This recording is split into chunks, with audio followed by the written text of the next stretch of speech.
Put God first.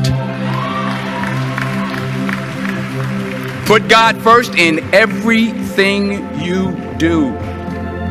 Everything that you think you see in me, everything that I've accomplished, everything that you think I have, and I have a few things, everything that I have is by the grace of God. Understand that. It's a gift. 40 years ago, March 27th, 1975, it was 40 years ago, just this past March, I was flunking out of college. I had a 1.7 grade point average. I hope none of you can relate. I had a 1.7 grade point average. I was sitting in my mother's beauty shop. They still call it beauty shops now? What do they call it now? Yeah, I was sitting in the beauty parlor. I was sitting in my mother's beauty parlor, and I'm looking in the mirror, and I see behind me this woman under the dryer. And every time she looked up, every time I looked up, she was looking at me, just looking me in the eye. And I didn't know who she was, and I said, she said, somebody give me a pen, give me a pencil, I have a prophecy. March 27, 1975, she said, boy, you are going to travel the world and speak to millions of people. Now mind you, I was flunked out of college. I'm thinking about joining the army. I didn't know what I was going to do, and she's telling me I'm going to travel the world and speak to millions of people. Well, I have traveled the world, and I have spoke to millions of people. But that's not the most important thing, the success that I had. The most important thing is that what she taught me and what she told me that day has stayed with me since. I've been protected. I've been directed. I've been corrected. I've kept God in my life, and it's kept me humble. I didn't always stick with him, but he always stuck with me. So stick with him in everything you do. If you think you want to do what you think I've done, then do what I've done and stick with God. Number 2, fail big. That's right. Fail big. Today's the beginning of the rest of your life, and it can be very frightening. It's a new world out there. It's a mean world out there, and you only live once. So do what you feel passionate about. Take chances professionally. Don't be afraid to fail. There's an old IQ test, was 9 dots, and you had to draw 5 lines with a pencil within these 9 dots without lifting the pencil. The only way to do it was to go outside the box. So don't be afraid to go outside the box.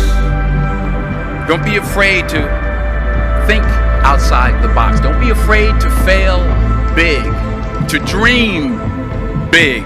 But remember, dreams without goals are just dreams, and they ultimately fuel disappointment. So have dreams, but have goals. Life goals, yearly goals, monthly goals, daily goals. I try to give myself a goal every day. Sometimes it's just to not curse somebody out. Simple goals, but have goals.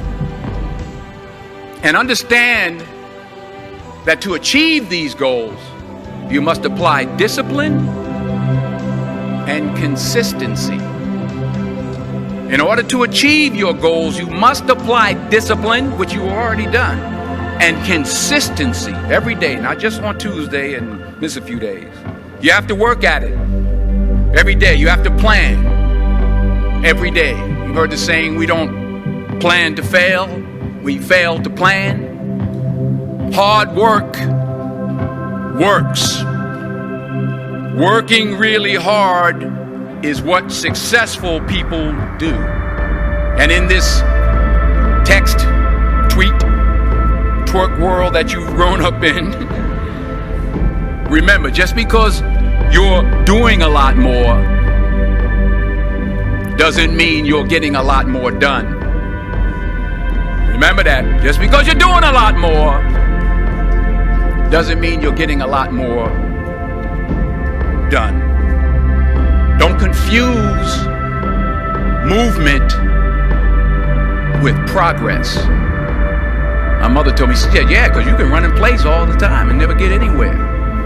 So continue to strive, continue to have goals, continue to progress. Number 3, you'll never see a U-Haul behind a hearse. I'll say it again. You'll never see a U-Haul behind a hearse. I don't care how much money you make, you can't take it with you. The Egyptians tried it. They got robbed. That's all they got. You can't take it with you. And it's not how much you have. It's what you do with what you have. We all have different talents. Some of you will be doctors, some lawyers, some scientists, some educators, some nurses, some preachers. The most selfish thing you can do in this world is help someone else. Why is it selfish? Because the gratification, the goodness that comes to you, the good feeling that I get from helping others, nothing's better than that. Well, one or two things, but nothing's better than that. Not jewelry, not big house I have, not the cars, but it's the joy. That's where the joy is, in helping others. That's where the success is, in helping others. Finally, I pray that you put your slippers way under the bed tonight, so that when you wake up in the morning, you have to get on your knees to reach them. And while you're down there, say thank you for grace. Thank you for mercy. Thank you for understanding. Thank you for wisdom. Thank you for parents. Thank you for love. Thank you for kindness. Thank you for humility. Thank you for peace. Thank you for prosperity. Say thank you in advance for what's already yours. It's how I live my life. That's why I am. One of the reasons why I am today. Say thank you in advance for what is already yours. True desire in the heart for anything good is God's proof to you, sent beforehand to indicate that it's yours already. I'll say it again. True desire in the heart, that itch that you have, whatever it is you want to do, that thing that you want to do to help others and to grow and to make money, that desire, that itch, that's God's proof to you, sent beforehand already to indicate that it's yours. And anything you want good, you can have. So claim it. Work hard to get it. When you get it, reach back. Pull someone else up. Each one, teach one. Don't just aspire to make a living.